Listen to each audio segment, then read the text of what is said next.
فلوج النهارده ليه علاقه باللي احنا بنعمله دلوقتي ده. نحط بس ديزل الاول بعد كده نرجع نكمل.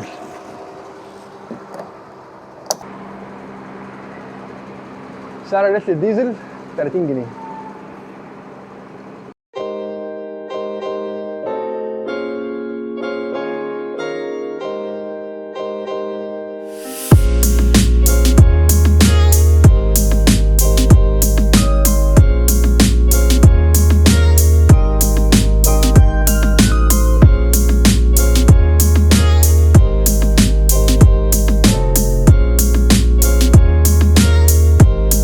ايه الاخبار؟ عاملين ايه؟ النهارده السبت، درجه الحراره -3 بعد ما كان الجو ابتدى يظبط. كان الاسبوع اللي فات كان كله فوق 15 و10، رجع تاني بقى ماينس في حاجه تعي، يعني انت شويه فوق شويه تحت في حاجه متعبه.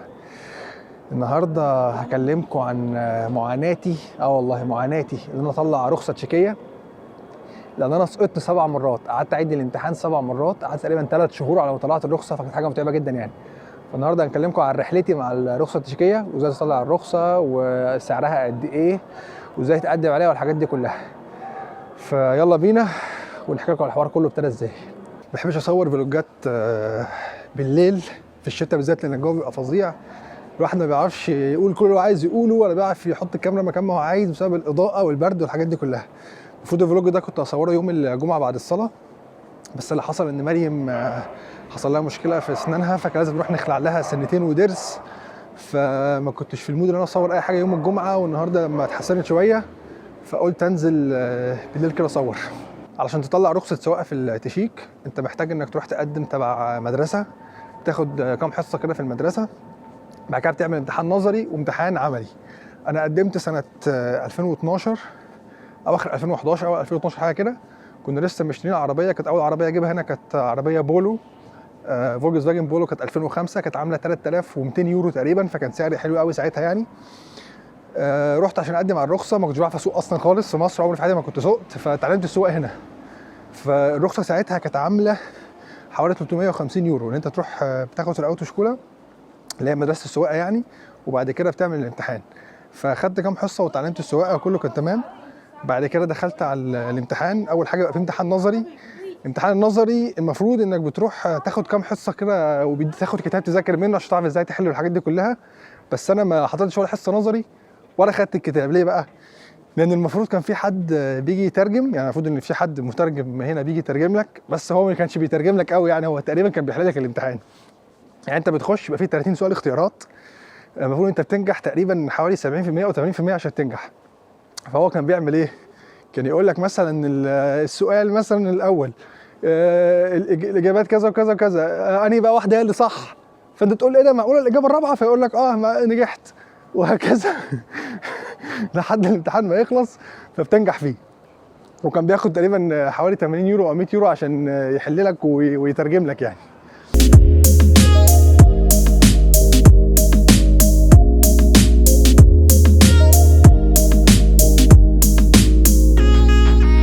الجزء الثاني من الامتحان هو الامتحان العملي، وده بقى انا قعدت فيه 7 مرات بمتحن، 7 مرات بسقط فيهم. يعني تقريبا كنت كرهت الامتحان بكرهت العربيه، كنت بفكر ان انا ابيع العربيه اصلا يعني. الامتحان بيبقى عباره عن ايه؟ انت بتقعد في العربيه بتاعت المدرسه انت كنت بتتعلم فيها السواقه، انت بتقعد قدام، بيقعد جنبك الشخص اللي هو كان بيعلمك السواقه، ووراك بيقعد الشخص اللي بيمتحنك، فطبعا ستريس السنين يعني. انا فاكر اول امتحان امتحنته كان معايا واحد مصري بيمتحن معايا. اول حاجه طلعت بالعربيه، كان المفروض ان في علامه ستوب، انا كنت طالعين من الشارع الجانبي وفي قدامي علامه ستوب، فانا هديت شويه ما لقيتش حد، رحت معدي، اللي هو يا دوب لسه سايق يعني، لقيت الراجل بيقول لي اقف انت سقطت تنزل. فقلت له سقطت ايه؟ انا لسه سايق. قال انت سقطت لانك المفروض تعمل ستوب خالص، ما تهديش، لازم تعمل ستوب خالص. فطبعا اللي انا ما لحقتش اسوق، كنت لسه اقول بسم الله، قال انت سقطت. تاني مره امتحنت كنت خارج برده من شارع جانبي، فقلت لو اكيد طبعا لو لقيت علامه ستوب فهعمل ستوب عشان نتعلم من اخطائنا. فما كانش فيه ستوب، كان فيه علامه مثلث مقلوب، معنى كده انك مالكش اولويه، لازم تدي الاولويه لكل الاماكن الثانيه وانت اخر واحد بتطلع. فطلعت من الشارع، بصيت يمين ما لقيتش حد، رحت عديت، قال لي اقف على جنب انت سقطت. فبقول له انا سقطت ايه؟ لسه ما طلعتش. قال لي لا، ما انت ما ينفعش تلف دماغك، لازم تلف دماغك 360 درجه او 180 درجه، مش عارف انهي رقم فيهم يعني، هو رقم من الاثنين، لازم تلف دماغك خالص ناحيه اليمين، ما لقيتش عربيه فتنزل. فلو هو كان بيسقطك على اتفه الاسباب يعني. مره من ضمن الحاجات وانا بعدي كنت المفروض طالع في شارع عمومي، وفي اشارات، انا ماشي في حاره فقال لي الى الحاره اللي بعديها، فنقلت الحاره اللي بعديها اديت اشاره، بصيت ما لقيتش حد رحت معدي، قال لي اقف برضه انت سقطت، فاللي هو يعني يا عم انا سقطت ليه؟ قال لي لا اصل انت لمست الخط الابيض وانت بتعدي، فالحوار صعب جدا يعني، هو بيسقطك على ادفع يعني لو غلطت غلطه واحده ممكن يسقطك. من ضمن برضه المرات اللي سقطت منها ان هو قال لي كنت سايف، قال لي انزل انت خبطت واحد فانت سقطت، فقلت له لا حضرتك مع راجل عايش يعني ما ماتش، مش عشان خبطت اسقط. فحسيت انه سبب تافه جدا يعني اللي انا سقطني عشانه، وحسيت ان الراجل عنصري جدا يعني خبطت اسقط مش عارف. الامتحان العملي انت بتسوق حوالي 30 او 40 دقيقه، بتفضل ماشي في شوارع عاديه، بتفضل ماشي حوالين الترام، بتفضل ماشي يعني الراجل اللي بيمتحنك بيقعد يختبرك بيشوفك انت فعلا عارف الاشارات وعارف الدنيا وعارف السواقه ولا لا. ساعات بيقول لك مثلا خش شارع ما يكونش المفروض تخش فيه، فانت طبعا لو دخلت فيه بتبقى سقطت فخلاص بتنزل. بيخليك تركن بظهرك وتركن بين عربيتين، بعد كده يقول لك كمل، بيخليك تعدي والترام معدي، فلازم تعرف بالظبط ازاي تعدي، لازم تدي الترام الاولويه بعد كده تعدي انت. مش كام حاجه لو انت مش عارف الاشارات بالظبط بتسقط، غير ان انت اصلا ستريس في كل حته، فالحوار بيبقى صعب جدا يعني.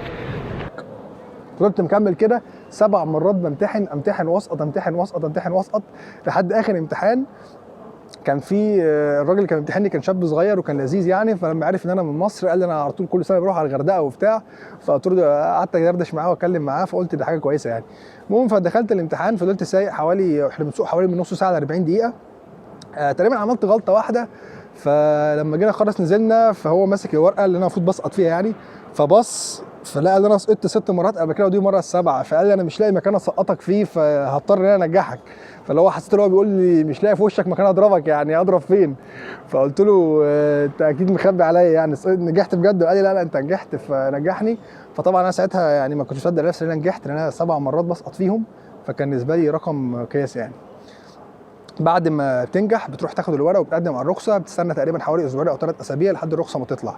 في حاجه كمان، لو انت مقيم في البلد ومعاك رخصه دوليه ما ينفعش تسوق بيها، لان لو حد وقفك وانت معاك رخصه دوليه وبتسوق بيها هتدفع غرامه حوالي 1000 يورو.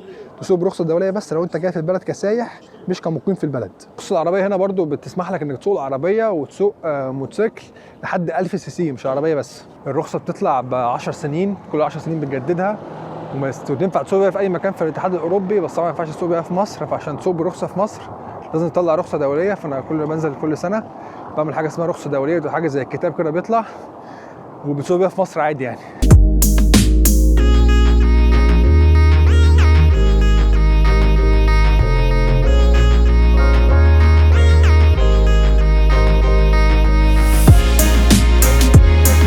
الرخصه دلوقتي عشان تعملها في التشيك هتتكلف تقريبا حوالي 600 ل 700 يورو.